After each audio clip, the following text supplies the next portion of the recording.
11:30 a.m. Eastern Time, coming on with an update on our potential tropical cyclone here in the southern Gulf of Mexico. If you were watching us yesterday, the system hasn't changed a whole lot. It's still a very broad area of low pressure with hazardous weather, heavy rainfall, tropical storm force winds extending well north of the center up here across much of the northwestern Gulf of Mexico. The center of the broad area of low pressure right now is about 410 miles southeast of Brownsville, Texas, here in the southern Gulf of Mexico. But right now we have tropical storm force winds that extend outward to the north and east of the center almost 300 miles.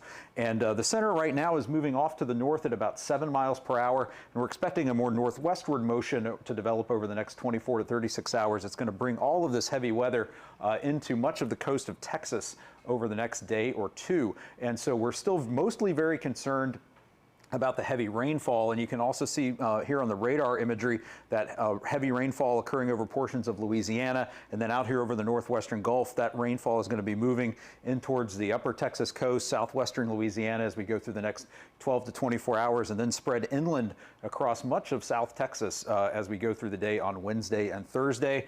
Right now we're looking at widespread rainfall totals of 5 to 10 inches, say from the Houston, Galveston area to the west across portions of the Texas Hill Country, down across Victoria, Corpus Christi. We could see isolated rainfall totals as high as 15 inches in portions of the mid-Texas coast where we could see some of that heaviest rainfall occur. But there's a very broad risk of heavy rainfall across much of South Texas that's going to extend over the next few days. And because of that, we have flood watches that are in effect from, say, the Beaumont, Port Arthur area across Houston, Galveston metro area to Victoria, Corpus Christi, San Antonio, Laredo, down to Brownsville. Everyone in these areas is at the risk of flooding and flash flooding and needs to have the plan in place if a flood warning is issued for your area and you might need to leave your home or move to higher ground. Know where you're going to go and how you're going to get there well in advance of any potential hazardous conditions that might develop. So during the day today, so from today through early tomorrow morning, early Wednesday morning, the highest risk of flash flooding is going to be in places like Beaumont, Port Arthur, the Houston, Galveston area, down through the mid-Texas coast, down to just north of Corpus Christi in this red area where we have the highest risk of flash flooding through Tuesday and into early Wednesday. As we go from Wednesday into Thursday morning, that risk of flash flooding is going to expand westward across much of South Texas, including areas like Victoria, the Hill Country, San Antonio, just south of Austin. This is the area we're most concerned about from early Wednesday morning into early Thursday morning. And then from Thursday into Friday, there's a broader risk of flash flooding as the moisture associated with the system moves into portions of south central and southwest Texas. Again, a reminder that especially most flash flooding and flooding deaths occur in automobiles. So if you see a flooded roadway, you have a road that's closed, please turn around, don't drown. You don't know how deep that water is. It only takes a few inches of moving water to move your car and result in a very dangerous situation. So the other water hazard we're concerned about with this system that is expected to go on and become a tropical storm by Wednesday is the coastal flooding or storm surge. So there are coastal flood warnings in effect for essentially the entire Texas coast.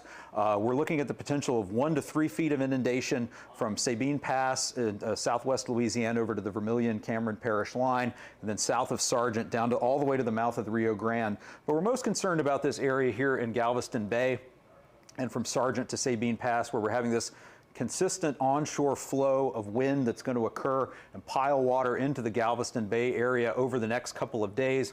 That's going to result in the potential for inundation of 2 to 4 feet above ground level. We're already seeing water levels on the rise in portions of Galveston Bay, 2 to 3 feet above ground level in some areas. And that high water is going to continue to rise over the next several high tide cycles.